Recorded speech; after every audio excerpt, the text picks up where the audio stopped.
Previously on the European LCS. You have to talk about Giants beating Gambit again. It was a combination of things that went well for Giants and didn't go well for Gambit. Genja actually completely caught out here. But one of the key players in that game was Babetta. His Zyra play was absolutely superb. I think at least 3 really good Zyra ultis by Babetta. They're going to try and finish it off here. This could be very dangerous as we are going to see them going. Giants do manage to pick up the Baron here. His positional play and his ultimates, that's literally what helped Giants win. But the Nexus is already down to half HP, and Giants are going to upset Gambit. It's the second time they've done it, and nobody was expecting that. They finally got a little bit of fantastic. That's where I got like, come on, go on, and finally they did it, so I'm really happy. They've lost 6 games in a row now. They need a win bad. That is it. The Nexus goes down in a full 5-on-5.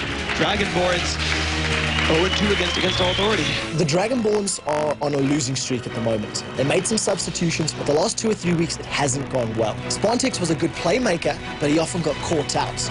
And Yamato is not even making the plays right now. So he's really going to need to step it up this weekend.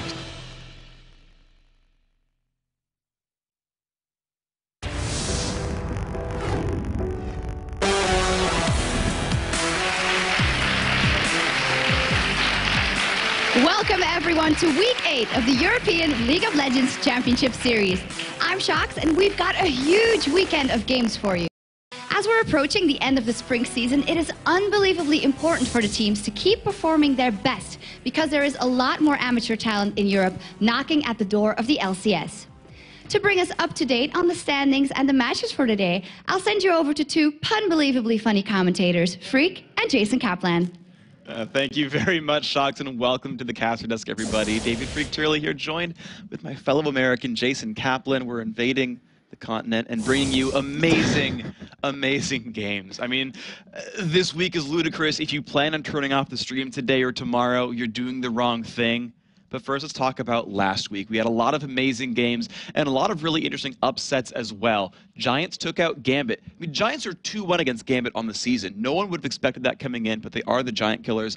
SK beat Wolves, and SK are 4-0 against them. I know Wolves are a big fan favorite, but you're seeing SK be consistent there. Yeah, and then we saw Against All Authority take out the Dragonborns yet again, and ended up leaving them 0-8 throughout the last couple of weeks here, and it's not a good score to have. They need to get a win here very soon. Of course, Gambit taking the win over SK and stretching that 2nd to 3rd place gap. And it's a pretty big difference there. Let's take a look at the standings overall, guys, because we didn't see the top 4 move around very much, but the bottom 4 did shake up a fair bit, with Ozone Giants taking 5th, the Wolves down to 6th, and Against All Authority and Dragonborns, they're in the red zone here. Yeah, and as you can see on your screen, there is a blue line and a red line. That really shows the separation between the top teams in the bottom, where, Fnatic and Gambit will have that bye round into the playoffs, and of course, Against All Authority and Dragonborns, they're going to be out of LCS if they continue this trend. And that's going to be a pretty rough thing for them. And of course, guys, you can check out all the match previews, all the replays, all the recaps, all the stats, everything like that on lolesports.com. You can vote for who you think is going to win the match, and you can vote for your favorite all-star players to get them on the all-star team. The top 5 from each region will battle each other for another spot in the World Finals, and just the bragging rights of being the best all-star team. Remember to vote every single day for your favorite top, your favorite mid, your favorite jungler, favorite AD carry, and favorite support. And don't wait too long. The polls close April 15th. And I know I said last week that I'm rooting for Europe, but Dyrus did tweet saying if they win, then he will shave his head and play Lee Sin only top. And so I kind of want to see that. I want to see that too. So North America, no bias at all. Good luck. But we'll move on from there. Of course, we have... May the better team win. May the best team win, absolutely. Now, we've got a huge week ahead of us. We have 12 games here in Week 8, and they're like ludicrously awesome. We start with El Clasico, SK Gaming and Fnatic, the battle of those Spanish mid laners. Following that is the 2 European behemoths of Season 2. It's Gambit and Evil Geniuses. 3rd is the fight over 5th place when Giants take on Copenhagen Wolves. And of course, Against All Authority will be taking on Dragonborns yet again this week. And Against All Authority will kind of catch up to the Giants if they do take this win. They do have a new support player. I'm going to try to say his name correctly. It's kind of French, so apparently it's like Dude. We'll go with that. And we'll see how well they work with him. And then, of course, Maluno is back on the Dragonborns. I'm excited to see how well he does. Up after that is SK versus EG, the 3rd and 4th place team, battling it out for that bronze medal position. And of course, they are 1-1 against each other. And not only are they battling for that position, they're battling for pride at this point. And then we have to close it all out on day 1, Fnatic versus Gambit Gaming. Last time these two will meet in the rest of this first half of LCS. And not to mention, Fnatic, out of their 3 losses, 2 of them are to Gambit. So that is a really huge point to make, is that that's the biggest team that's given them trouble, and we'll see if they can win over them this time. It certainly got their number. And of course, as we've said, we're going to say it again and again, today's games are going to be absolutely amazing. You just had the lineup up there. But it's a chance for the underdog teams to kind of turn some heads with roster changes and whatnot. Let's send it over to Shocks, who will explain how you can get in touch with us. Thank you very much. Of course, as always, you can reach us on Twitter, and we have a Twitter question for you. And today it's, which recent EU LCS roster change has had the most impact and why? As always, tweet your answer at LOL eSports, #LCS. The same if you have an opinion on anything LCS, just hit us up on Twitter, and we'll respond to your tweets later in the show. Now, we're going to take a short break before our first match of the day, but what better way to start the day than SK Gaming versus Fnatic? Has Ocelot overcome his nightmares of being expected? And can Fnatic hold off a hungry SK? We'll find out after the break.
Welcome back, Summoners and Summonettes. It's time for our first match of... I stole it from Optimus Tom. Optimal Tim, I love you. Anyway, welcome back to our first match of the day, guys. SK Gaming and Fnatic. If you're not as excited as I am, maybe you didn't have as much caffeine as me, but you should still be excited. This is a matchup with a lot of history in European esports overall. SK and Fnatic names, we know them. They sit at 1 and 3. And here we can see the rosters on your screen. Kevin in the top lane, Hercubot in the jungle, Ocelot in mid, Candy Panda on AD carry, and Nif on support. I know, before Fnatic's side, we have Soaz going to be in that top lane, Cyanide in the jungle, Expeke, who, if I remember correctly, is leading the standings on the All-Star vote in that mid lane. Yellowstar as AD carry and rated as support. And of course, these guys are just phenomenal players. You mentioned the All-Star roster overall. Let's talk about the All-Stars on these teams. For SK Gaming, I want to talk about Candy Panda, their AD carry, to give them some late game hope here. Yeah, the thing about Candy Panda is we never see him do something like amazing in lane. Like, he never gets consistent kills like over and over and really dominates the lane. But on the other side of that coin, he never loses his lane ever. He will always hold on to it, always keep up and farm, and really become that late game force that he needs to be. As you can see, his KDA is 6.6 on his team, highest right there. And not to mention, he has the highest KDA out of all the AD carries in the league right now. Yeah, and actually one interesting fact about him as well is if you try to freeze his lane, he'll just run mid and push your turret down. And so they've got a lot of really good just fun strategies for when things go weird in lane overall. Now, I want to talk about the mid laner for Fnatic, though. That's Expeke, and he is kind of the reason for this Fnatic playstyle of split push. Yeah, you notice his KDA is very low, but for good reason. He actually has the most kills in LCS at this point, but he also has the most deaths in the mid lane. His split push style has really been catching SK off guard, and he's kind of the reason for that is because he loves to do that with his casting, with his Twist of Fate. Or not necessarily his casting, but his Twist of Fate and his Zed. He's a really strong force to go up against, and we'll see if SK can deal with it this time. Yeah, he's an amazingly good duelist. He just puts pressure on the map, and he is, like you said before, he's winning the All-Star vote for mid laner for Europe, and I think it makes a lot of sense. Now, these two teams have massive amounts of respect for each other, and just because Fnatic's in first place doesn't mean they're taking SK lightly. Let's take a look. Fnatic is the team that plays the split push combo the best. I think SK is a really solid team, and I'm really afraid always to play against them. Always when we skirmish them, we lose to them. Fnatic's core, you could say, is Soaz and Peke. I think all the players in SK are really good, but mostly I take care about Hercubot. I think he's maybe a bit underrated as a jungler. He's really good, so I have to play really solid against them so I don't get out-jungled. Expeke and me are both Spanish. I'm not sure who's better. We're just different players. Even when we scrim against them, there is always 1v1 skirmishes in between him and me. So it's going to be very fun for sure. And of course, you can see there the respect for everyone. The one-on-one battles that are going to happen, which I'm actually looking forward to a lot. Ocelot versus Expeke, like it's going to be some good stuff. And the thing is, you say one-on-one battles, but we saw last time that these two teams played, we had we had Soaz on Zed, and of course Caston on Expeke, and they would just 2v1 Kevin over and over and over again. It was, as Trevor was saying, it was like the killing of Kevin, part 1, 2, 3, 4, 5 maybe in there. That's how many times they went for him over and over. But yeah, it should be a really interesting match. Yeah, we are in a Champions League. You can see the players on your screen right there, the determination on Ocelot's face. And so I tried to pronounce Crepo's name last time we were here. Ocelot told me how to pronounce his alias and Peke's alias in Spanish in the proper. So it's Ocelote and X Peke. Because X in Spanish is X, right? So it's not exactly special, but he told me how to say them and I wanted to put them out there. Maybe he was trolling you. He might have been. Might have been. Well, we do see on our screen the picks and bans, and speaking of bans, we have Varus, Nasus, and Caston and banned out for SK. Of course, you're going to take that Caston away from Expeke. You don't want to let him play that. Expeke. And of course, on the other side of that coin, Shen, Jarvan, and Thresh banned out. That Jarvan going to be targeted at Hercubot. He's been playing phenomenal with him. The Shen going to be targeted at Kevin, and the Thresh. I mean, you don't want to let anyone play Thresh, and even Nif, who we talked to him after the last time they played, and he said, you know, my Thresh wasn't that good, but apparently his team thought it was. All right, so you've seen the respect bans come out there. The first pick, Volibear, I think, was something to be expected, of course, when you see Nasus and Jarvan banned out. That seem to be the three big junglers. Now, Udyr is available this patch, and he has the changes. It's a 3.5 patch here, so we'll see if Udyr ends up being a big contentious pick. We saw him multiple times in North America. Hotshot ran him in the top lane. We saw St. Vicious run him in the jungle. We'll see what happens here. Fnatic's just looking at their next picks. They're looking at Lulu Misfortune. Okay, so that's going to be a really interesting lane to have. Nice protection with that Lulu. The nice slow to shut down Volibear, so we might need to see a flash come out of Hercubot to really engage, because that's a good shutdown with that Lulu combo. And of course, Yellowstar on that Misfortune, great job with him. Towards the beginning of the season, he was even running a couple of games where he was unkilled. So he was like 8-0 and 9, something like that. So it's going to be a really good bot lane for them. But I'm curious who they're going to pick up for their jungler, like over on Fnatic's side. I mean, you got the Udyr that was potentially mentioned before. Of course, there's still a roster to go through. I haven't really seen Kayle in forever, though. I feel like she's still great, and none of her jungle pressure really got removed. So, yeah, I mean, we'll just kind of see. There's a whole just wide open door for these guys. I mean, we might even see potentially Nunu come out of the jungle, because Cyanide is a really big Nunu, well, not really big Nunu jungler, but he's one of the few that actually runs them. Also synergizes well with canceling out the volley barrier and giving that Misfortune that nice attack speed buff. Okay, so let's see. Of course, they're taking their time though, which to me is interesting because, so I like always think about the psychology behind how picks come out. And when bans come by really, really fast, it means when they research their team, they know what bans they want to go for. Right. Nothing surprised them on the other side. So they actually knew the opposing bans as well. When picks take a while, usually it tells me that they are surprised by something and that they're like, oh, but they removed, okay, their bottom lane is this. Okay, we have to think about, was the bottom lane we were intending going to work against MF Lulu? And they have to like take a while and think about it, and then, okay, yeah, this is going to work, and then they take some more time, and like, it tells me that SK is a little bit, not necessarily shaken up, but they've had to kind of change their game plan a bit in Champ Select. And maybe they're even mind gaming the casters, just like, we're going to sit here till the last second to lock in our champion just to see what they do. And I'm just going to start rambling about picks. But we do have Twitch and Sona locked in. Could be a really interesting bot lane for them. Nice little bit of poke there. Nice sustain as well to really help against this Misfortune Lulu lane. And then you see Twisted Fate locked in for Xpeke. We're going to see him in that middle lane. And then you have Nocturne on top of that. So you have really nice global presence from that team. If you ever see Nocturne go in for a gank, TF won't be spotted when going, well, most likely won't be spotted when going in, and that'll create some nice pressure into every single lane. And we'll see if they can really lock that down. And we were, talking about what's Cyanide going to jungle. And Nocturne, he's mostly more known in the Asian scene, but I'm glad to see him picture because he's a really fun jungler, even though he kind of fell off over the past couple of weeks. And actually, no, even before LCS. Yeah, he hadn't been popular for a while. We saw basically Sinjao, Jarvan, Volibear, Nasus like over and over and over again.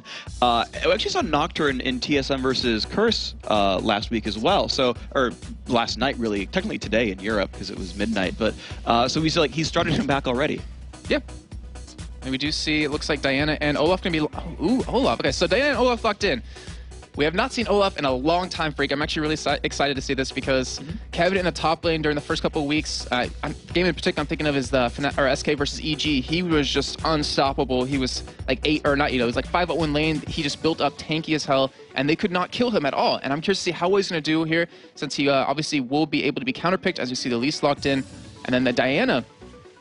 I mean, she's kind of come back in the scene. That new build that Scar kind of started. You go for the Nashor's 2 to really get that attack speed in. Should be really interesting to see if he can take on, his Spanish companion, Xpeke in the mid laner. Sorry, Xpeke. It's interesting. So I actually talked to Ocelot like half an hour before the match. I was like, Ocelot, what are you going to play? And he's like, probably Diana, maybe Fizz. And so he knew coming into the match, he actually wanted to go for this all-in 1v1 assassin type, which when you think about it, makes a lot of sense against Peke because the Moonfall stopped the ultimate, and as far as 1v1 goes, you don't get much better than Diana in heads-up competition. So they didn't ban TF on purpose. They knew TF was going to come out there, right? They banned Cass and said, okay, we'll remove this, but we know you'll go TF. We'll pick Diana to beat it. And it might be interesting to see, because that's a really good point, is that SK's always talked about how Fnatic likes to split push. Also even talked about it with us at Lille. But they have such a tanky lineup with Olaf and with Volibear that they can afford to go for these 4v1s. But also it looks like he's not going to be taking Teleport here to kind of get back to the team if he needs to. But that's a very good champion, like you're saying, to really duel Xpeke down. And then we have Elise in the top lane, which is going to be kind of interesting to see how well it does against Olaf. I mean, obviously you have that range harass, you have the auto attacks, but Olaf has the sustain in lane from his W, and he also has that nice harass with his undertow. So we'll see how that works out in the end. It's an interesting matchup for me because we've given a lot of changes to Elise over time, slowly kind of chipping away the ranged Q damage and putting it more in the melee form. And traditionally, Elise was like a jerk to lane against because of the ranged harass. You poke, and make you try to out-sustain her, and it was always really difficult. With the damage being so much in a melee form, she's got to heads up Olaf a little bit more, which, is where Olaf wants to be in melee range, really. So, I mean, we'll see, because she also has that nice heal out of her W when in spider form. And we do have, like you're saying, Twisted Fate on the board here. And we've seen CLG backdoor SK. We've seen Fnatic do it twice. SK really needs to shut down that backdoor. It really needs to lock it and stop letting these people do that to him, because that's their big weakness right now. No, we'll see if they can buy a deadbolt in this game. You see the game has been started. SK on the blue side, currently 3rd place in the European LCS rankings. And guys, there's still about 3 weeks left, a number of games left for these guys to bring themselves into the top 2. Fnatic right now start at number 1. They are the best team in Europe right now, and it's because they are consistent. We'll see if they can keep doing this. And speaking of consistency, Fnatic are 17-0 against SK on LAN. So they come into this pretty big favorites. Yeah, I'd say 17-0. Pretty much can pretty much guarantee another win for them coming up. But we do have simultaneous invades happening here. SK going through the top side of Fnatic's jungle, and of course Fnatic going through the bottom side. Looks like they will be able to still wave buffs here, and a nice pink ward put down that tri-bush to really see if they were spotted. But as you can tell, not going to be there. And it looks like we might be trading reds here, though. Fnatic does have the potential to actually back away. It's interesting because this is kind of like a Newton's third law of invades. They're equal and opposite right now. They both came through tri-bush. They both went towards red buff. They've warded a bit differently, but still, it's a very, very interesting setup. This reminds me actually a little bit of what CLG had planned for the World Championships, where they were going to wait and actually proxy the first set of minions down by this turret. I don't know if it's what Fnatic's going to do, but they're still in position for it. They're waiting for Candy Panda and Nif to come in because they think they're going to be going for double golem. So we do see someone backing. Not sure who that is exactly, but he's going to come in here and he might get spotted, might get caught, and it might be first blood here. It's free. He's going to walk right by. One's already recalled back. He's actually stealth. Oh my God! Oh, he's stealth right as he went through the brush, and he's like, oh, it's Fnatic. Peace. Oh my God, Candy Panda. His like Jedi senses must have been tingling, or Spidey senses must have been tingling right there, because that was ridiculous. Rated has a pink ward. And Rated literally has a pink ward and didn't put it down in the brush. He glitter lanced and didn't pink ward, and they would have had first blood. Oh man, that's a highlight right there if I haven't seen one ever before. But such a great play to Candy Panda, avoiding that first blood death, and it looks like red buffs will be traded over here. All right, here we can see them being stolen away. Cyanide has that one. He's actually running down towards his bottom lane, and that tri-brush is pinked.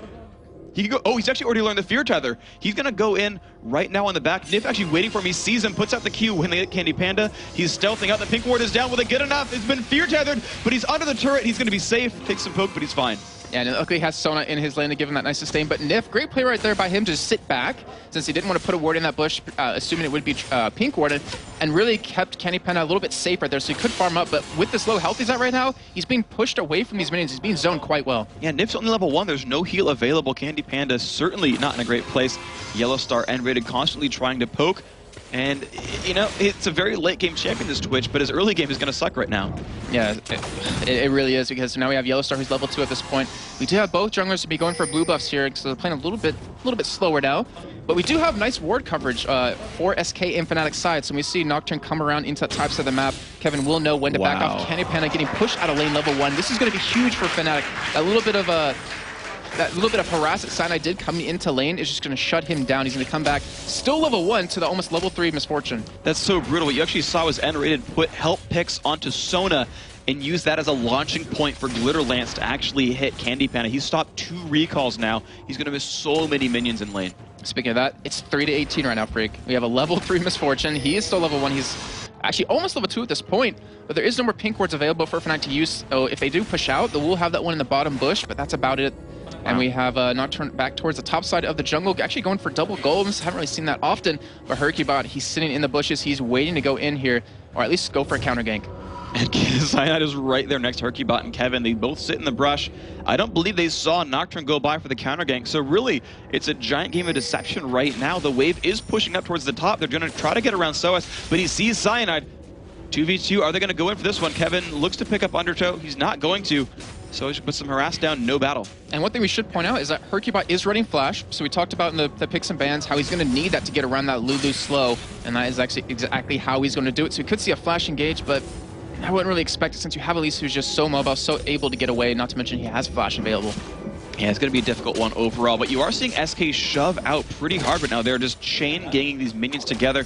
Up in the mid lane, you're seeing Ocelot 21-32. Pekka is significantly ahead of his Spanish compatriot here, and that's actually a pretty good thing for Fnatic. You should kind of expect that, though, with Diana. I mean, it's a melee champion, so you're going to have a lot of problems. You do see Hercubot going to be fear tethered here, as Soas will be able to escape with that repel. Well, The stun lands on a Hercubot, though. They're actually going back in for counterattack damage. He's got the fling available, does not quite land it.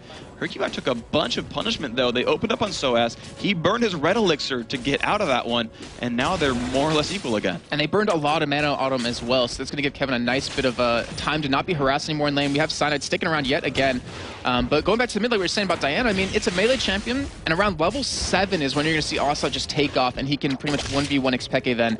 But Xpeke is doing a great job of just denying him as much as possible, keeping the lane pushed up as much as possible, and not letting Ocelot actually back. Because Hercubot was in that top lane really babysitting at this point, he has been able to go to the mid lane and let Ocelot, get his mana back, maybe buy up.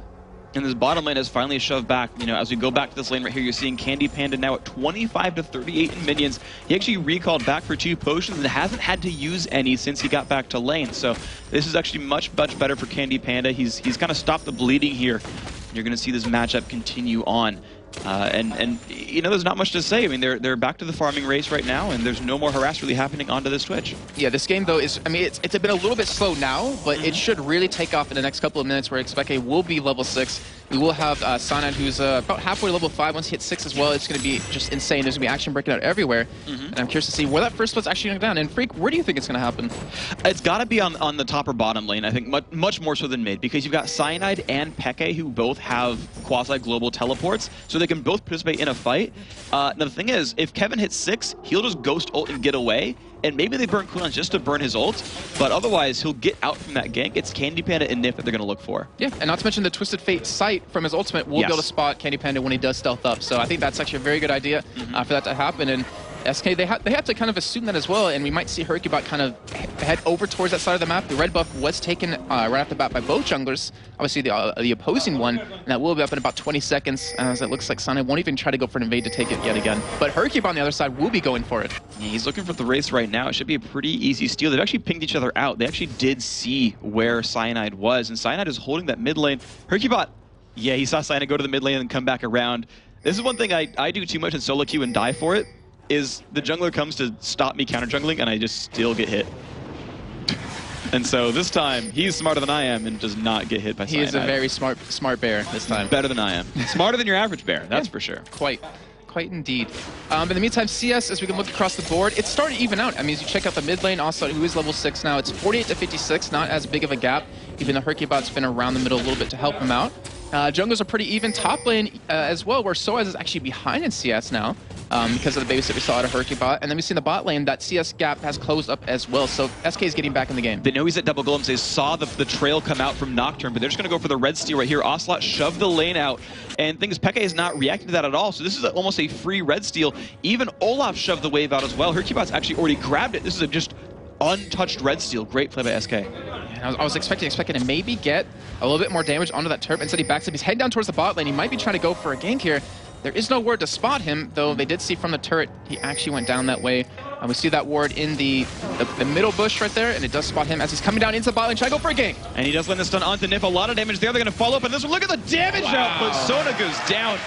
Nif just did not have anything to do. And the thing is, SK even knew he was there. They were pinging him out as he ran to the bottom lane. Yep, but your crystal ball stayed true right there. First blood for Fnatic in that bottom lane. And now we're having Xpeke stick around, trying to push up that turret. We have Cyanide holding the mid lane, which is exactly what they needed to do.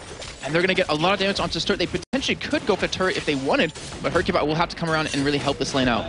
This is interesting because, yeah, they just send Peke back right away. Hercubot does come to support the lane, as you call. And it's Yellow Star and Enred actually being forced more or less away. Candy Panda can last hit on turret. And you see, wow, his name is so hard to say. Hercubot is level 6 right now. Cyanide, who will be sitting in this mid lane pushing up, will get level 6 in a second, as Ocelot picks up his own blue buff here. So we have a decent cooldown on Xpeke right now on his ultimate, but Cyanide is up, so that global presence still exists. Yeah, it's interesting to me that they actually didn't need to use Cyanide. Actually, I'm not sure he was 6 yet, but to be fair, yeah, you shake your head no. So Peke got it just by himself, so imagine what happens when they put Paranoia on top of that one. And Rated being forced away, Peke just grabbing his blue buff for himself. And now is the time. Looks like SK's grouping up. Ocelot and Hercubot are going towards the blue, but it's already been taken. Yeah, and we see Kevin heading towards the top lane as Soaz just back. We could maybe see a dragon happening, but as we see Soaz head up towards the top lane, I'm assuming it's not really going to go down. And luckily for SK's side, they have Diana, so she can push the lane, or shove the lane back into Xpeke pretty well. And that's what you have to do against a Twisted Fate, is he wants to push the lane up against you, teleport into the lane, gank it, and then get back to that mid lane as quick as possible. But since Ocelot can push it back so hard, he's going to keep that threat of that turret going down. You can see just how well Ocelot's kind of manipulating this lane. He keeps running into the brush and trying to scare his opponents away anytime minions aren't there anymore. And it forces, you know, Fnatic pings him, says, hey, he's over on this side, be careful top lane, by the way. And then he just comes back in with, and all he did was just create some paranoia, really. Yeah. No, because that's one of Nocturne. That's I know. As I said it, I was like, that was not even intentional. That's how good I am. He was headed towards the top lane, though, and it looked like he wanted to go in for Kevin, but as you mentioned before, that ultimate, that ghost made available, he should easily be able to escape, though his ult is down at this point, which is why Sunny was there, but it won't be enough in the end, and he will just back off. And even Hercubot was snipping around and kind of expected it. Yeah, it seems like he's ready for this one, though. They might push down into Soaz. The lane is right in front of Soaz's turret. We'll see how well he freezes it. But Nocturne is far enough away, they could go for this right now. And he's going bottom lane again. It's going to be onto Nif once more. Candy Panda flashes away, but it's not even for him. They just find the kills onto Sona over and over. That was a great play yet again. They knew his flash was down from the last time he used it. Looks like they will be going for Dragon on top of this. No ward for SK. It should be a free Dragon as Nocturne even comes around. Not to mention, if he needs to, he has an ultimate to use defensively to deny that vision away from SK. And you're seeing actually the dive up in the top lane at Soaz. Look at the damage up on him, but he finds Hercubot for free. Kevin's going to wait around, and he jumps the other way. Soaz not even flashed. Now he flashes the wall, and he's completely... Actually, Kevin could try. His ghost is still on for a few more seconds. He lands the undertow. Kevin, nice aim right there, picks it up. And we talked about how amazing this weekend's going to be with Ghost Assist matches, and we've already had it in this first one with El Clasico. Great job by Kevin to pick up that kill, even with that ranked 5 undertow, since he was juked out a little bit, as we saw that nice flash out of Soaz going over that wall, but wasn't enough in the end. Great play by Kevin to turn around and at least pick up one kill, but we have to keep in mind, Soaz did kill Hercubot. And he's going to find Kevin right now. Cyanide 1v1. Kevin does not have anything available, but auto attack. He can turn this around. Will it be enough? He's oh my gosh, Cyanide did not want to pick that fight after all. Kevin, Peke does not have ult, but he does have flash. He flashes the Ocelot Q, and that's going to be enough to let him go away. That is a manly Olaf right there. I mean, going head-to-head against Cyanide when he was pretty much almost dead at that point, but of course, the lower health he gets, quicker his attack speed's going to be, the more he's going to lifesteal, and the harder he's going to hit, even with that red buff. And you just saw that was a, that Ghost did not like fighting the Viking. Whoever knew, Vikings are the new Ghostbusters. Nice. Doesn't even need like special devices, just axe is all it takes to kill ghosts. His manly brute force is enough. That's good. That's just... Now, I have more respect for Olaf now. He's a Ghostbuster, dude. That's great. Who are you going to call? Olaf. There you go. I'm going to call Olaf for Ghostbusting. Hercubot moving around in the mid lane. Introducing a bunch of lane swaps. Suddenly, Ocelot and Peke are fighting in the top lane. And the jungler and the top laner for Fnatic are fighting in mid. They're actually swapping back now, though. And so far, I mean, we're 13 minutes in, so we can kind of take a recap of what's happened so far. We've had that first what happened at bottom lane on a Nif. Killed again right after that when we saw Xpeke's ultimate come up. Then we saw Soaz go down the top lane, but he did pick up a kill on Hercubot. So we have 1 kill for the top lane, 1 kill for the middle, 1 kill for the AD carry for Fnatic. It's a great spread of kills right now, even though we don't have any assists or anything on a Cyanide. And the only kill for SK is currently on Kevin. We do see Twistfate come down in the bot lane yet again. And of course, Candy Panda burned his flash last time. They put a lot of burst on him, slow on everybody. They find 1 kill, they chased it under Nif. Peke will not trade his life for this one. Hercubot shows up, forces them back. Oh! I don't know if he's going to find anything for it. No.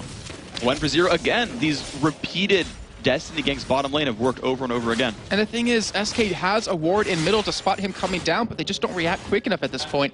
Though we could see Xpeke go down into the enemy jungle and then teleport down, but that's 3 kills now. That's 3 times he's ulted in the bot lane, and he's gotten 3 kills once every time. Every single time. He just gets into position enough that he's just behind, and they layer the crowd control, the gold card into glitter lance, into bullet time. Time after time after time is enough, and we're seeing this turret now take a bunch of punishment. Looks like Fnatic will take the first turret kill of the game at 14 minutes. Guys, it's El Clasico, and Fnatic with a 17-0 record are looking to make this one 18-0 against SK Gaming. Not only did they take that turret, but they also took a 4,000 gold lead only 14 minutes in. That is just ridiculous to have right off the bat. We have a lot of gold on pretty much every member of Fnatic at this point. I mean, you even see that Xpeke is over 1,000 gold ahead of Ocelot right now because of those ganks over and over. Top lane, even Soaz has the money advantage over Kevin. In the jungle, we even see Cyanide with the gold advantage. Just pretty much everyone on Fnatic is just ahead at this point. And SK needs to hold on a little bit and really kind of fight back and pick up a couple of kills. All right, looks like they're saying that Cyanide has a quick issue. He DC'd from the game. He'll be coming back in very, very shortly. Shouldn't be too big of an issue. Of course, you're seeing Fnatic on your screen right here. And so if you're SK, by the way, they're ready, so we're going back into the game. But if you're SK, what do you do here? Well, we do have Dragon come up in about 2 minutes, so that could potentially be a point of where they want to contest. But they just need to keep farming up, and they need to punish every time Xpeke leaves, and also prevent that bot lane from getting ganked over and over. Because, like we said, 3 for 3, Xpeke's been down there, got to kill every single time. They need to shut that down somehow. All right, we'll see what ends up happening here. Fnatic going back for their own golem buff. Looks like this has not been contested. Just that one red buff steal. Soaz actually heads up against Kevin, forcing him to run away. Looks like his Q, another second until it's available. Will it be enough? He's going to go back in, brings the Spiderlings forward. A lot of damage there. Kevin burns his ulti to run from this one, but he's still getting pushed down. Soaz, wow, he burns Ghost, but it was already out of range. And Soaz burns burns the Ghost from Kevin for his own Ignite. Ghost and his ultimate, which is going to be really key here since Dragon will be coming up relatively soon. That lets them know that, hey, we could probably go for a Dragon knowing that that's down, so you'll have the Yellowstar will be completely fine, won't be really attacked too much, but they are going for a 4-man push on this middle turret that's rotating from that bot lane to middle, and because of this forces Candy Panda to go there. It forces him to sit middle and really defend it. He can't farm up, and it's just shutting him out of this game. There's a bunch of minion waves grouped up there as well. That's going to be a pretty brutal situation for him. Peke actually already enough AP to one-shot caster minions with just wild cards, so that shove is so incredibly strong. But they're not trying to fight against SK. They pulled Candy Panda and said, okay, that's enough. We're not going to do much else. Soaz actually running back toward the top lane, so he's not coming for a Dragon just yet by any means. He's going to go and stay heads up against Kevin, who now has no escape abilities. Maybe it's going to be enough for a kill. It might be indeed, but then we do have the ultimates up from Fnatic for Xpeke and for Cyanide, so we should see a gank coming in, as you do see. Cyanide was heading up towards that top side, puts a pink ward down even. But even though Fnatic, they weren't able to get the turret, weren't able to get a lot of pressure onto the middle lane, they still denied a lot of CS for Candy Panda. It looks like they might be able to get the turret on this next wave. It's getting lower and lower and lower overall. SK are definitely stuck here grouping up to keep this one alive. But Candy Panda is being allowed to farm now. He's got most of a Bloodthirster. You're seeing that already completed for Yellowstar, so certainly a lead right there. And so it just stays heads up against Kevin. You can see the poke coming out from the Q is quite nice. And there's a little bit of pressure on this turret. It's not going to die too fast, but he's trying. Yeah, they're a little scared of that initiate out of SK. We've seen Nif do this before in the first 3 weeks. We do see Kevin actually not chasing down. So we've seen Nif do this in the first couple of weeks on his Sona. He would do a lot of flash initiate crescendos. He would always hit like 3 or 4 people. They're scared of that, and then you have the Volibear flip into the team where you can shut down. We have Xpeke actually ulting onto the top and onto Kevin. And he's going to find the sun. The ult comes off, but it's not going to be nearly enough. And the repel use Peke going to pull turret aggro for now. Make sure Soaz can get out. Nice teamwork there. Yeah. Keeping his teammate alive. Fnatic finds another kill, 5-1 here, and now they might get the turret. And now Fnatic, or SK can't really react to this. They can't get to top lane to defend that turret, so they're going for a push on the middle lane. That turret is very healthy right now, and with Cyanide there to help wave flare with Flare Lens out of N-rated, they're not going to be able to get this turret down, so they do rotate down towards the bottom side of the map, where Dragon is available right now. Yep. However, look at the top lane for Fnatic. They have Xpeke, they have Soaz pushing that second tier turret, and honestly, a Dragon for a tier 2 turret in the top lane is not worth it. That's pretty rough right now, but you're seeing a 4v3 at best for Fnatic, so they're not even going to try for this one. SK is going to find that one. However, Fnatic might find the mid turret as well. They might actually lose this trade heavily. The minions pile in, and SK are probably not going to be there in time, but Kevin just might. Oh. No, not quite. These turrets both go down with a minion just barely alive. So 2 turrets for a Dragon. You called it. Better for Fnatic. Yeah, worth it any day. I mean, SK, they kind of needed the Dragon to get back in the game, but I think losing those 2 turrets is going to put them even further behind than losing the Dragon would have in the end. But great job by Fnatic to notice that. Like, they're like, hey, Dragon's coming up soon. We have Kevin very low in the top lane. Let's send Xpeke out there, get a kill, maybe push down 2 turrets and let them have that Dragon. Yeah, Fnatic didn't even have to say it in chat for that to be worth it. That was an excellent play by them. Everyone already knew it was. Yellowstar, you're seeing him get bigger and bigger overall. 145 minions, 159 with 2 kills. Lichbane and Needs Large Rod here for Xpeke. Fnatic are certainly scaling through this game quite well. And they've been keeping the kill spread just perfect. They have 1 on the Soaz, or sorry, 2 on the Soaz, 2 on Xpeke, even 1 on Yellowstar. No kills for Cyanide. Actually hasn't participated in any of the kills just yet, unfortunately for him. But even N-rated, who has 0, 0, and 3 right now. This is exactly what you want to do. You're getting your DPS fed. You're also getting a little bit tanky as you see Soaz picking up a Giant's Belt. Looks like he's going to be going for a Sunfire Cape next. But it's just a great job by Fnatic right now. All right, and let's see what they can end up doing with this. Of course, we know that their late game tends to be stronger. That even when SK has an early game lead, Fnatic has tended to pull it back out anyway. Jeez. So the early game victory. And yeah, that wave clear. When I play TF, I always love when I'm a little bit fed because I have enough AP to one-shot with red card Q. And it just feels so good. You're like, man, no matter how bad I am at the game, I will always last hit a wave. It's seriously a great feeling when you're like, oh, I get every minion. It's impossible to screw up. It's actually impossible. Unless you throw like a screw blue up. card. I mean, yeah, sure. Like, unless you like actually screw up, it's impossible to screw up. But one thing we should mention on Xpeke is that, yeah, he has the power to push the lane. He also has a Lich Bane. So the threat of him just split pushing right now is just so deadly at this point, where you can push down turrets very quickly, even 20 minutes into the game. And we're going to see that as it pans through. I mean, Peke, we've known him as a key split pusher, a big damage threat, and one of the main reasons they pull out late game. But I do want to point to SK's lineup, though. We've talked about Fnatic's a whole lot. SK's late game, to me, looks pretty good as well. Yeah, they do. They have a really tanky front line, because you see also actually went for Zonias as well. And then they have decent protection on a Candy Panda with the Crescendo, with the pullback from Moonfall if we want to see also actually use it for that, or even a flip out of Hercubot. So they have good protection for him. He's going for a Blade of the Rune King now as well. So if he can be protected, which is all they really have to do, he should be able to shred down Fnatic, because they're really squishy with that Twisted Fate, with the Misfortune, with Nocturne, who actually has a Frozen Mallet now, and then Soas, who will be getting that Sunfire Cape. All right, the ult comes out from Peke, though. Are they going to find anything here? I think they're just spotting to see if they're getting ganked. And he actually jumps onto Candy Panda, lands the gold card stun. Will they have enough follow-up? Peke is so incredibly low, flashes out of the turret range, but they do get the kill onto Candy Panda, just recklessly forcing that battle, and it happened.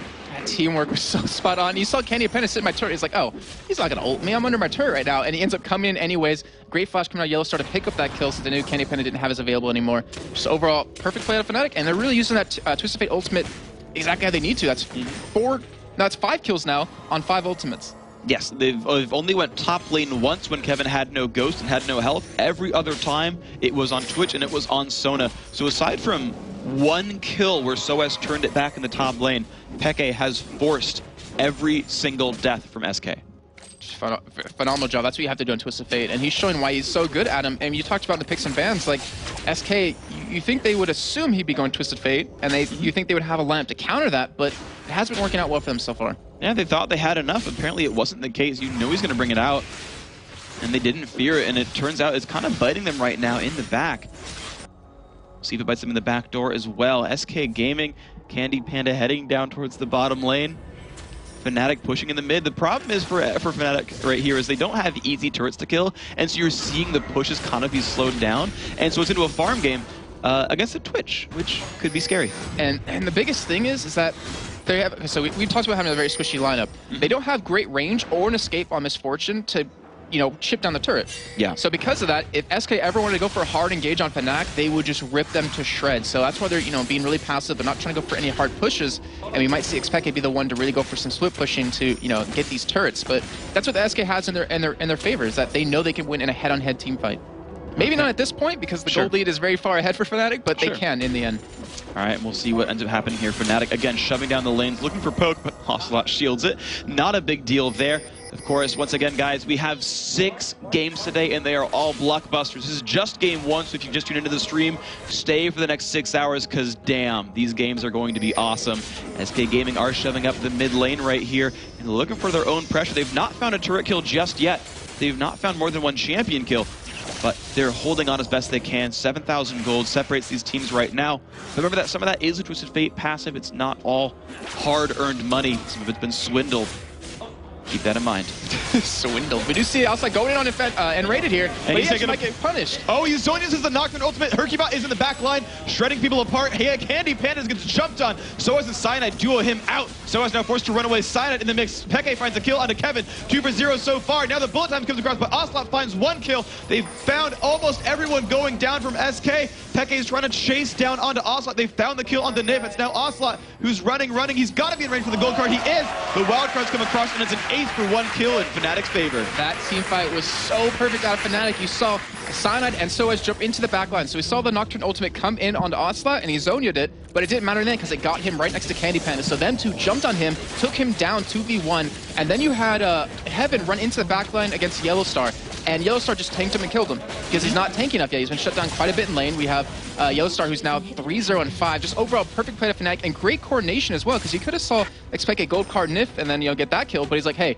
you guys kill him and I'll run after Ocelot. Yeah, it's a really good way to maximize the total possible damage. Ocelot knew it was coming. You saw him flash the wall as soon as Destiny came by, and Rated gets out. He's going to be safe right here. And yeah, like you saw the Assassins come through, and just really make Candy's life miserable. And the same thing didn't happen for SK. So we see Peke running away. He is a little bit scared. However, Dragon is back up. This might be good for SK Gaming here. Candy Panda will have the damage, I think.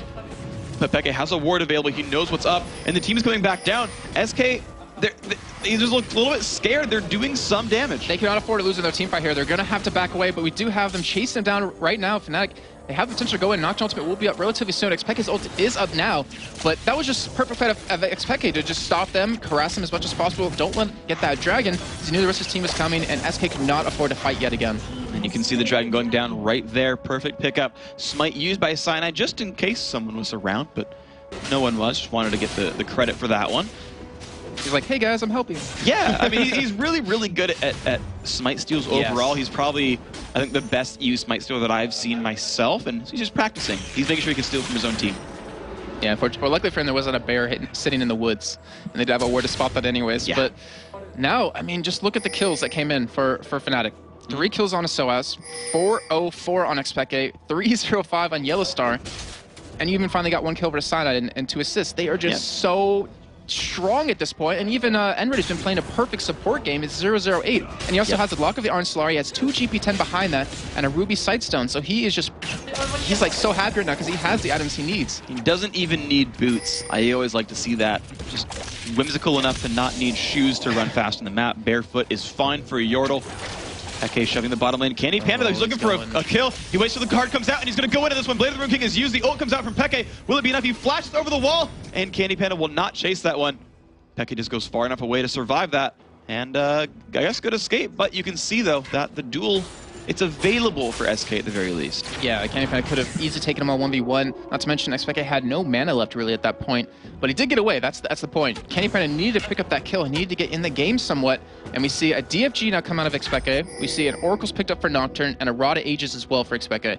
He just like picked up 2 full items right there. He is so strong now at this point. He half built 2 of them. He actually had the Lich Bane and the Needlessly Large Rod, then got Catalyst, and then was like, yeah, okay, I'll finish them both. Oh, like, and Raiden stole red buff. And Raiden just stole the red with Glitter Lance. That's going to be, I guess now it's equal because SK stole the second red buff of the game up in the top, but that's still going to be hurtful because this is the kind of the team fight phase. This is where red buff means the most because you actually need that for fight power. It's pretty good for Fnatic. We just saw how whimsical N-rated really is right there. Yeah, steal things away. Lizards, no problem. And the thing is, we have the Oracle on Cyanide, so we could potentially see Baron coming up very soon as a potential kill for them. Cyanide has popped the Oracle and is putting out some wards right now, but they are going for a nice push here. They have 3 on the bot lane, 2 on the middle, and they're forcing SK to react here. They already have the inhibitor down on the mid lane. SK have the numbers. Yeah, they do have numbers right now. They could go for an engage. They land the slow on the 2, and Red is trying to run away. Peke is about in this one as well. The ult comes out from Nocturne, actually forces the disengage. Ocelot trying to run away. He's going to get feared up. Pops Zonia's Hourglass, blocks a gold card as well, but here comes the ult off. Ocelot goes in, but look at the damage I put on him. He falls down. Cyanide running away, and it's going to be Kevin trying to get a kill. He does find Peke, but the backline is still alive for Fnatic. They picked up 2 for 1 so far, and they're going to keep on pushing. Yellowstar is back to full health. That turret is theirs. They're going to keep going. That bullet time was so perfect out of Yellowstar, if you guys noticed it. He zoned completely SK except Ocelot out of that entire fight. With that, if he didn't even zone them, he got a lot of damage down into him. And we saw Xpeke, end up picking up that kill, or helping get that kill on the Ocelot. And then we had Kevin running straight into him to really push him out and really deny him some damage in the fight. But then we saw Yellowstar turn. He's like, or Xpeke called out, hey guys, help me. He turned, killed Olaf a little bit too late, but still, that trade they just got right there was so perfect. Fnatic is just getting even farther ahead in items, farther ahead in gold, and SK at this point, 2 inhibitors down, they have to defend, they have to get farmed up here, and it just doesn't look like Fnatic's gonna let them do that. Well, the only kind of saving grace they have is trying to defend off of the dead inhibitor and getting free farm out of that one. Kevin does have a decent amount of money, 8,400. Yeah, and you see Hercubot just tank the wave right there and then give it over to Kevin because they know they need him tanky. He needs to be into that backline to shut down Yellowstar, at least force him out of the fight, even Xpeke, but at this point, just with the Warmogs, he isn't. So that's a great play by SK to realize that, but we'll see if they can actually work off of it. And of course, you're seeing him go towards Hexdrinker on top of the Mercury Tread, so some Magic just knows he's more afraid of Peke and SOAS than anything else. You're just seeing the items get completed more and more for Fnatic, and now they're starting off on a Baron. SK must react to this. And they do have a ward spotted on top of that. This one wasn't spotted over by Baron, as you can see on the left side of your screen. But Fnatic, they have the damage, they have the lifesteal to go for it. Kevin will be coming in, but that's a lot of damage Yellowstar took already. They're going to go full battle. Fnatic actually pulls this one back, puts a stun onto Kevin, a bit of damage there. You're seeing Fnatic forced to run away right now. SK, they're going to try to keep the ground for themselves. I think that wasn't even really about doing Baron. It was about pulling SK away from their base so the Super Minions could push down. Now they're going to have to back. They're going to have 2 waves of Super Minions pushed in against them. And Fnatic could go for a Baron now if they want to, because they know SK will be having to defend. And of course, the middle turret is dead right now, so it's an easy push. Also takes a bunch of punishment. Look at the damage from Soaz, dropping him to about 2/3 health. And now Yellowstar is in range of the inhibitor. Will they go in? Yellowstar backs off, saying, no, I'm afraid of this one right now. That Misfortune, Cowgirl or not, is alone. And not like the movies, you can't just 1v5 everything as Cowboy. So Fnatic now, they're going to go back towards the Baron Nash. You can see they're just splitting SK up. They're going for this one right here, hardcore. Great job by Fnatic to go for this. SK can't even respawn right now. All the wards are taken out. They know Baron's being done, but I see the pings in their own base. They have to defend against these Super Minions, at least coming down the bottom lane. They did throw the ones in the middle, but now with a Baroned up Fnatic, they're over 10,000 gold ahead at this point. They have just leaps and bounds beyond SK in terms of items. Can SK hold on? We'll see if they can. It's going to be very, very close right now. Fnatic have Baron. They've got a 10-kill lead. They've got 15,000 gold. So take back what I said about being very close, but there's always an opportunity. Where there's a will, there's a way. SK are grouped up in their base. Middle inhibitor taking a little bit of pressure from Soaz, but not too much. Kevin is defending that pretty successfully right now. He's got a Warden's Mail, so he's a little bit tanky, and you're seeing them go for this turret. More and more damage is being dealt. The outer turrets like this do not regenerate, so every bit of damage does stick right here.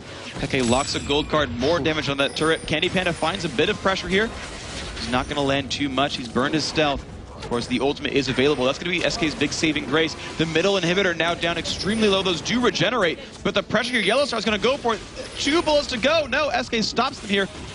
Ocelot will not go in under that one, but they're just pressuring every single lane, even the bottom lane for minions. But the thing is, they don't have great poke, and Fnatic has amazing poke at this point. They're just hitting them down consistently, just trying to get them a little bit low. They're just being slow and cautious. They're just playing this smart, as you do see Ocelot engage on the top lane. And they've started this one out hardcore. Yellowstar taking a whole bunch of punishment. He's going to go down right away for free. Cyanide jumps into Candy Panda, will not find it. Watch Twitch try to eviscerate everybody. It's Cyanide trying to run away. Kevin's going to follow that one down. Soaz jumps in on a knife. He gets the kill, but he's going to flip back. He jumps into the air. Double kill for Kevin, though. They might get Soaz. They do. 3 for 1. No, 4 for 1 overall. Even Peke went down. And now N-Rated is alone. Flashes over the wall. Not swimsicle now, are you, Lulu?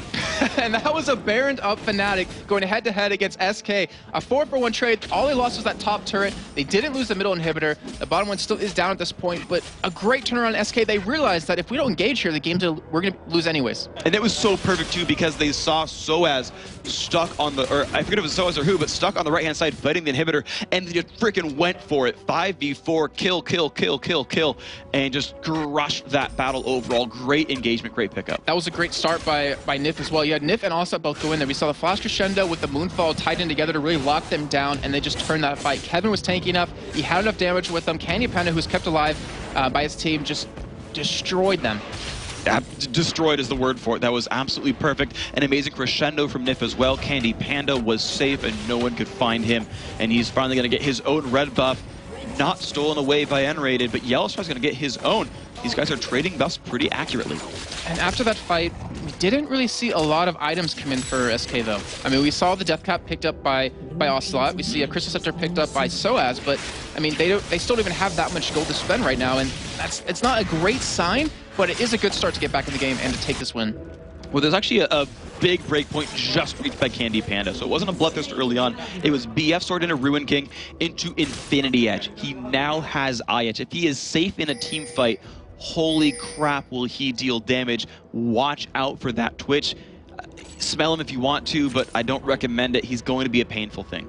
You might be able to smell him, but you won't be able to see him as he comes up behind you and kills you with that damage he has. And you know, Misfortune doesn't have a lot of armor. We see the Seeker's arm guard picked up for Expected, so he will be going for a Zhonya's relatively soon.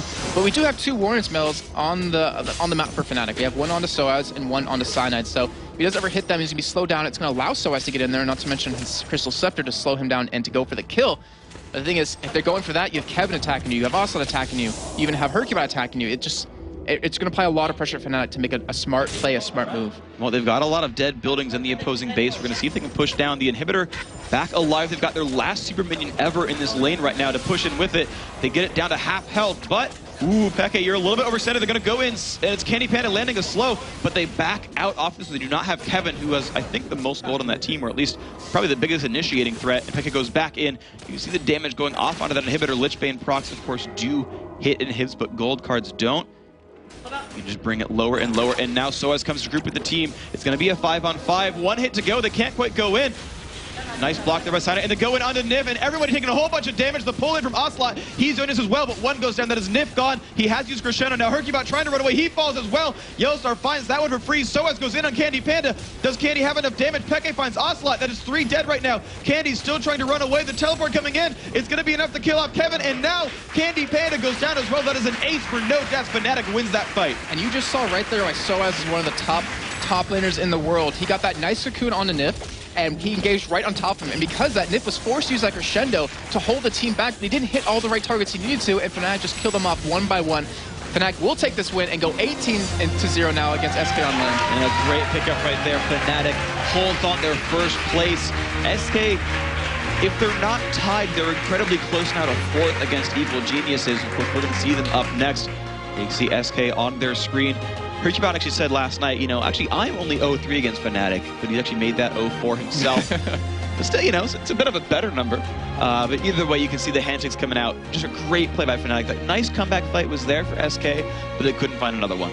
Yep, very true indeed. But, you know, SK, just one loss. They've got a lot more games coming up this weekend, and we'll see them happen. See if they can bounce back. Every team is going to play 3 matches this weekend. We'll see what ends up happening. I mean, Gambit started at 0-1, and they went 2-1 overall. We'll see if SK can follow their footsteps here. But let's send it over to our lovely analyst desk here with Quickshot and Joe. Take it away. Thanks a lot, guys. So, Quickshot, I mean, that game was, at the start, at least we can say, safely won by XPK. I mean, Twisted Fate was absolutely everywhere. I wrote the notes down, and most of them start with TFTPs 2. Let's be honest, he was mostly bottom. Yeah, it mostly says bottom after that as the monitor falls to bits there halfway through. But yeah, it was a lot down the bottom. I mean, that bottom lane had literally no chance. Even the start, I mean, the start there for Candy Panda was really, really bad. He took a lot of damage early on, was level 1 to level 3, tried to get back into lane, and when he started to push things in, Twisted Fate had just about hit 6, and he made his presence felt. Correct. And there was one thing that you do have to give props to Candy Panda for. Even though there was 3 consecutive Destinies in that lane, with the Cyanide Nocturne gank, which put him on the back foot in defensive mode, he was still even on CS to Yellowstar. So you have to give him props for those first 6 or 7 or 8 minutes of gameplay where he was keeping up in that creep score count because of the fact that it was so hard for him.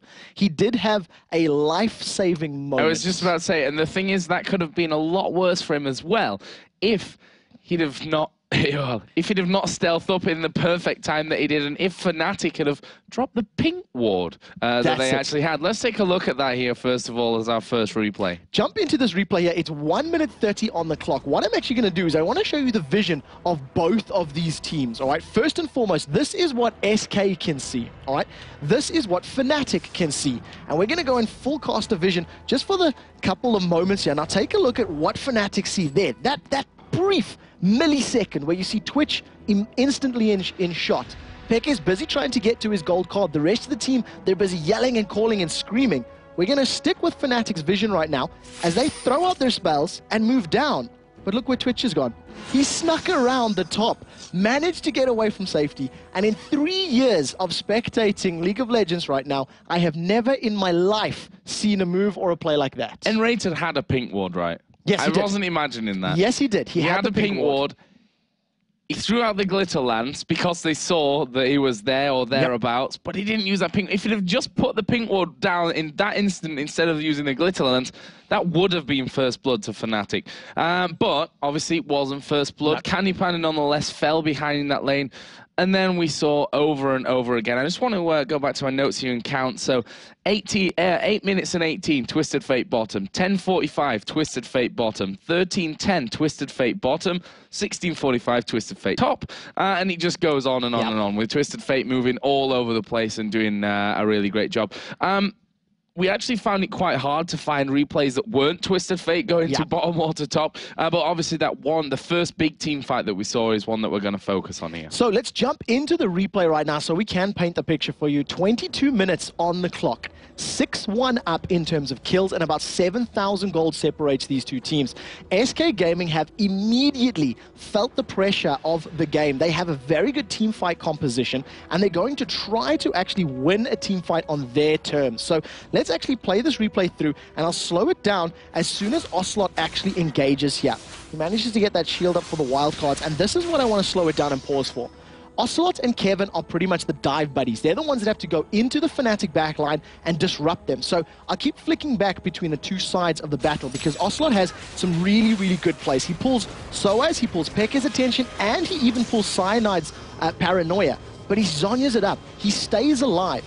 And a three-man crescendo comes down from Nif to lock up members of Fnatic.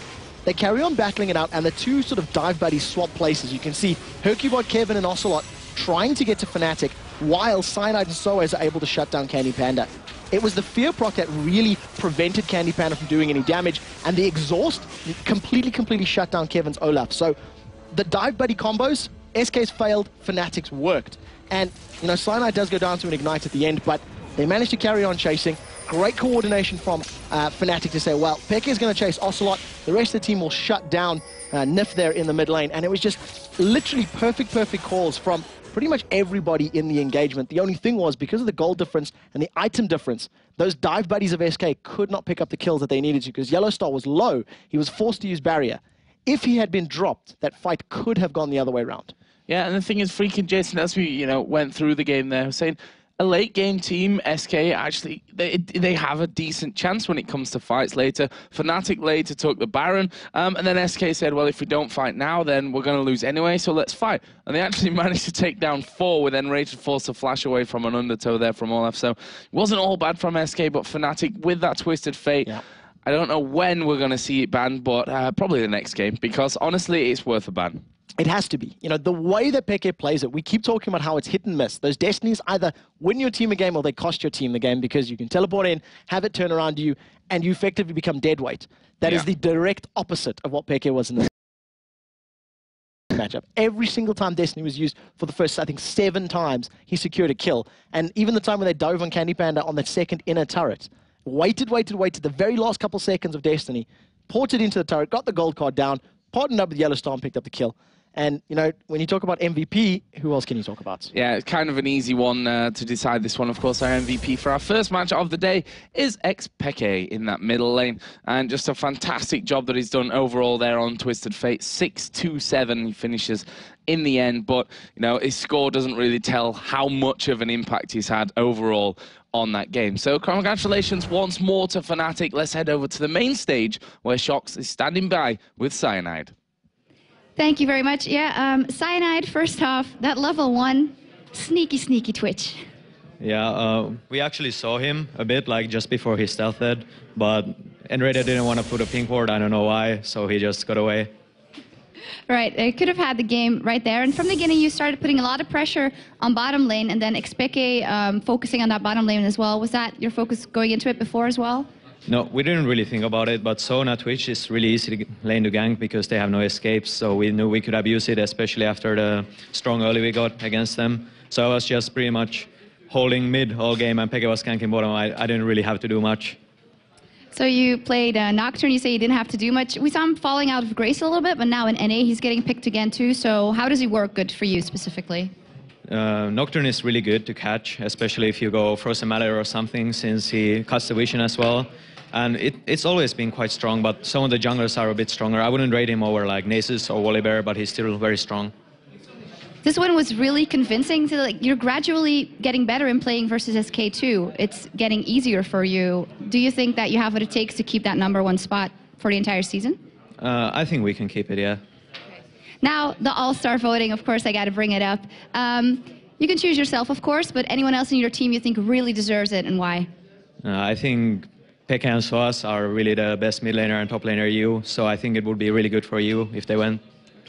Thank you very much, Cyanide. All right, it's time for us to go in a short break, but the next game that's coming up is going to be Gambit versus Evil Geniuses. Did EG use its bye week to work out some new tactics? We'll see these two face off, and we'll have a chat with someone at the analysis desk as well after the break, so don't go anywhere.